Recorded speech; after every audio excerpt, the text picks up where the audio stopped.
Hello and welcome to PECO TV. Today I'm at the Swanage Railway because we're going to be looking at Bullhead Rail in a bit more detail.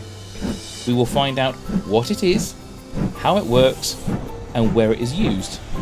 Plus we will look at real track work to give us an idea of how to get that authentic dirty look on our own model railways. Right, let's start with the basics. What is Bullhead? Bullhead Rail was once the most popular type of rail across the British rail network. The standard for Bullhead was established in the mid-19th century, which would last until the mid-20th century, undergoing revisions throughout time. By the mid-1950s, more flat-bottom rail was being laid on lines in the United Kingdom than Bullhead. However, it survived for many years in sidings and secondary routes, some of which can still be observed today, as we can see here. It is also worth mentioning that Bullhead Rail was used all over the world, especially in parts of the old British Empire. It was used in certain areas of the French rail system, but like the rest of the world has also switched to flat bottom rail, but occasionally small bits can be found in northern France to this day. The heritage railway sector prefer the use of Bullhead Rail over flat bottom rail for authenticity. Bullhead and flat bottom rail can be joined together, and this happens occasionally from time to time, like here on the Swanage Railway. The service life of Bullhead could be up to 50 years depending on the frequency of use. Right, so let's take a closer look at Bullhead Rail itself.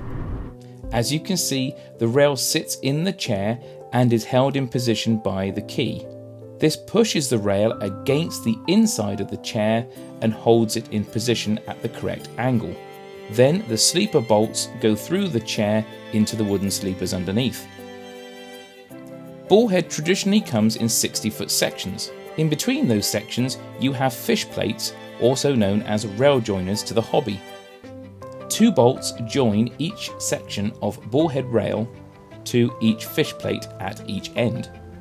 Here at the Swanage Railway, members of the P-Way team regularly walk the line and tap the keys back into place and grease the fish plates.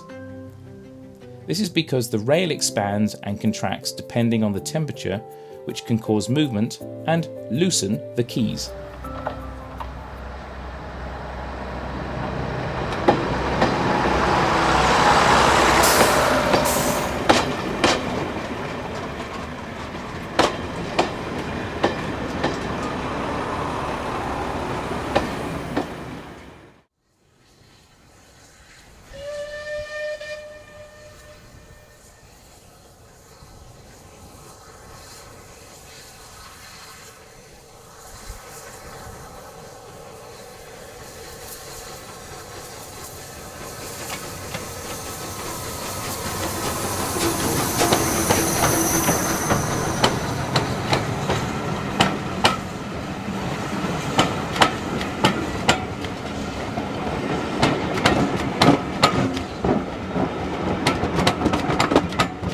Now we've learnt about the real thing, we'd better take a look at PECO's Bullhead products, which are now available.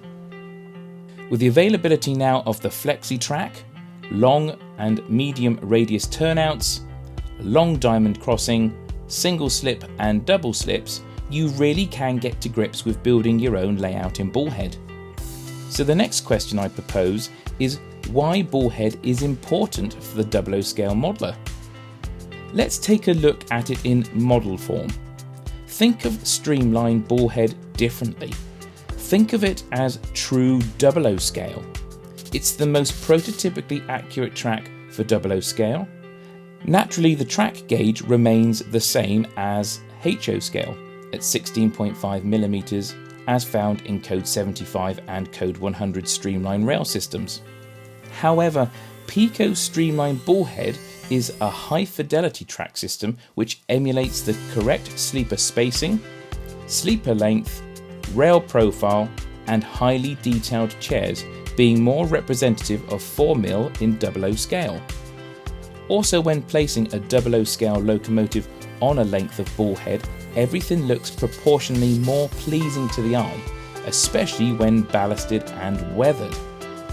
As part of the Bullhead rail system, we have rail-built buffer stops, the SL1140, and the highly accurate fish plates or rail joiners, the SL114. So, if you've got those super accurate, highly detailed locomotives now coming onto the market, it's only right to give them the matching rail system. The final step in creating realistic track work is to weather your track bed in a more convincing way. So I have selected key features to pay attention to when weathering your track from my observations at the Swanage Railway. These examples you must look out for if you want to authentically weather your Bullhead rail. But remember, never stray onto a railway line. That's what a long lens camera is for. However, you can pause this video at any point in the next section and look at any of the following images if required in a bit more detail.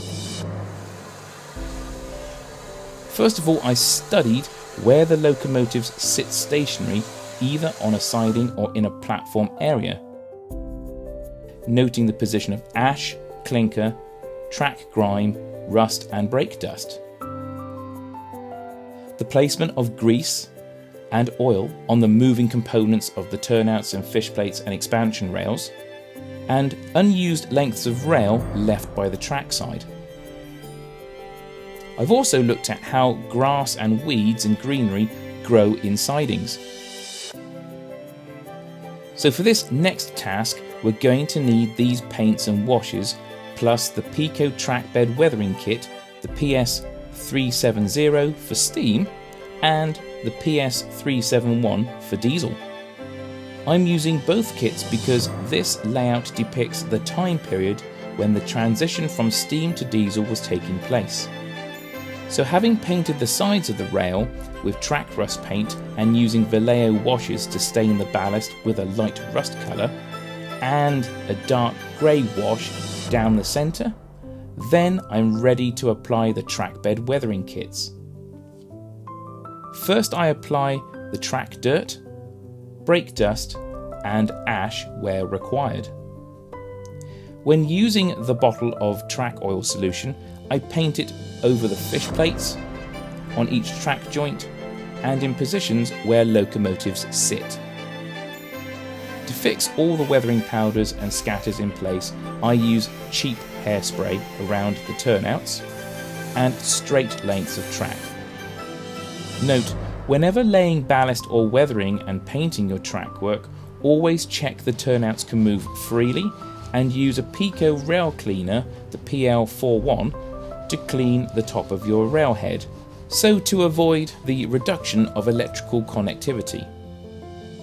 Then we have a highly convincing, very realistic, filthy dirty track bed that will take your Bullhead rail track system to a whole new level. PECO has a massive range of items to help you achieve the desired look for your model railway. So until the next time, stay safe and keep modelling.